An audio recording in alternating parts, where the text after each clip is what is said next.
दोस्तों, जियो financial service limited की बात करें तो स्टॉक के अंदर काफ़ी बड़ी गिरावट हुई कल, क्योंकि बाजार में गिरावट का माहौल था। अब आप देख सकते हो कि स्टॉक लगातार गिरा है, लेकिन अब यूएस का बाजार खुल चुका है और वहाँ पे बहुत भारी गिरावट है। तो इस समय जो ग्लोबल रीजन है वो बाजार के फेवर में नहीं है। गिरावट बहुत ज़्यादा हो रही है, लोगों को समझ में नहीं आ रहा है कि कहाँ पे इस समय दाव लगाया जाए, कहाँ पे निवेश किया जाए, क्योंकि सिल्वर, गोल्ड हो, क्रूड हो, सभी जगह पे उठापटक जारी हो चुकी है। अब ऐसे में क्या उम्मीद बन रही है जियो फाइनेंशियल की? जियो फाइनेंशियल का बिजनेस बहुत अच्छा है। कंपनी का जो शेयर है काफ़ी नीचे है। क्या आने वाले समय ये बेहतर करेगा? यहाँ पे कंपनी के फ्यूचर प्लान देखें तो लग रहा है कि ये स्टॉक आने वाले समय एक बड़ा शानदार कर सकता है, क्योंकि कंपनी अपने सेक्टर की सबसे बड़ी खिलाड़ी आगे बनने को तैयार है और नया आईपीओ भी आने की तैयारी हो रही है रिलायंस का। तो क्या है संभावना, समझेंगे इस वीडियो के माध्यम से। लेकिन फ्रेंड्स, उससे पहले अगर आप पहली बार हमारे चैनल पे आए तो चैनल को सब्सक्राइब कर दीजिए, एक बेल आइकॉन दबा दीजिए ताकि जब भी नया वीडियो बने पहला नोटिफिकेशन आपको मिले। वीडियो पसंद आए तो लाइक शेयर जरूर कीजिए। चलो फ्रेंड्स, वीडियो स्टार्ट करते हैं। मैं हूं आपका दोस्त एस बी दवे और हमारे अपने चैनल ऑनलाइन कमाई में आपका बहुत बहुत स्वागत है। सबसे पहले जियो फाइनेंशियल सर्विस लिमिटेड के कारोबार की बात करें तो 248 पर स्टॉक की क्लोजिंग हुई कल और 2.53% की गिरावट देख रहे हो, लगभग 2.5% के आसपास की गिरावट हुई।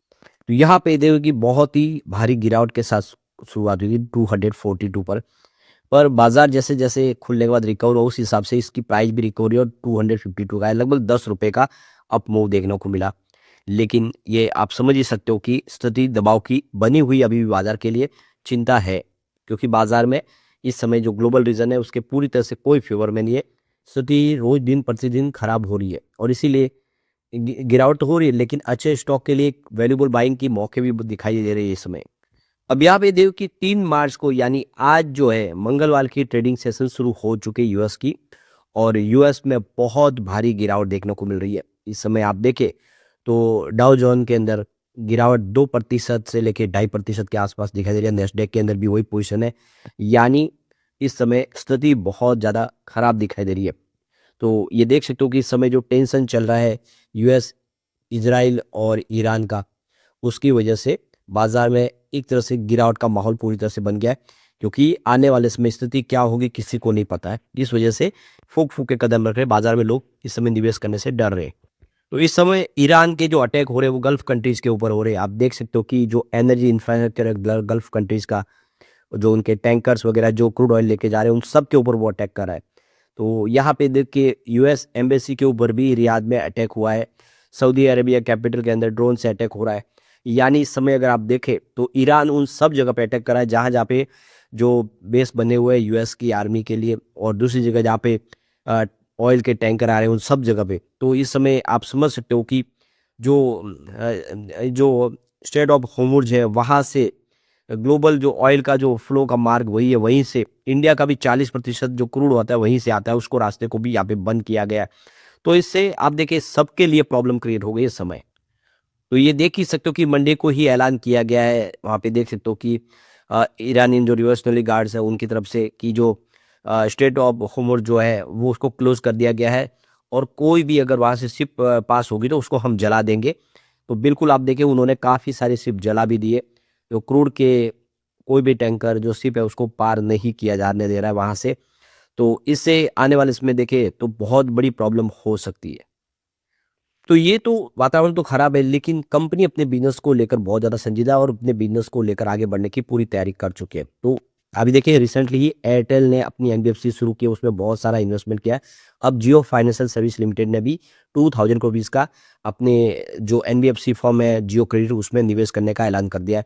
तो देख सकते हो कंपनी अब बिज़नेस को लेकर आगे प्लान बना चुकी है कि तेज़ी से आगे बढ़ना है। तो ये देख सकते हो कि जियो फाइनेंशियल सर्विस की तरफ से जो उनकी सब्सिडीज कंपनी है उसमें यहाँ पे 3,35,71,923 इक्विटी शेयर, जिसकी फेस वैल्यू 10 रुपीज़ है, इन्होंने खरीदे।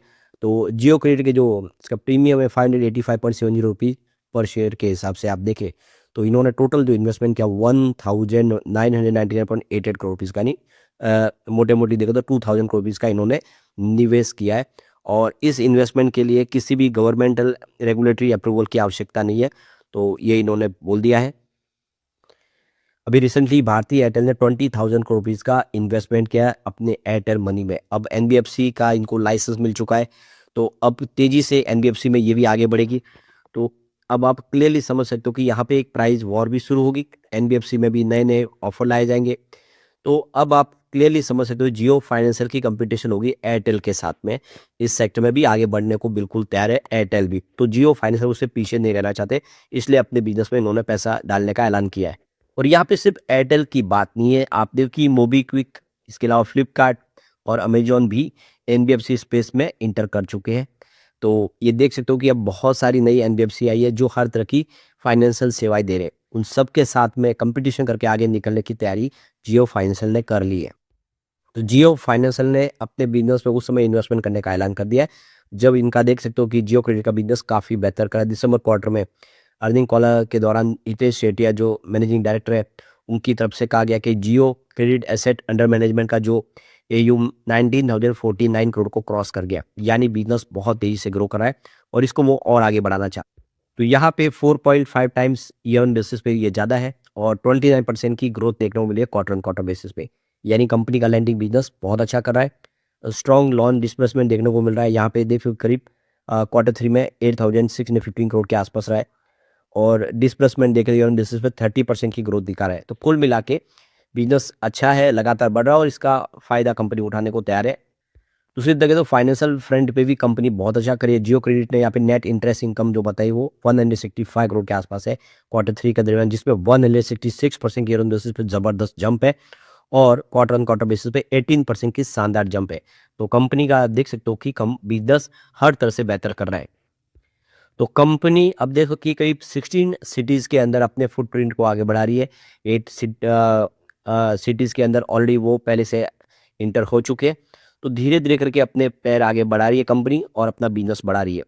धीरे-धीरे करके छोटी से छोटी सिटीज़ के अंदर भी अपनी प्रेज़ेंस ला रही है।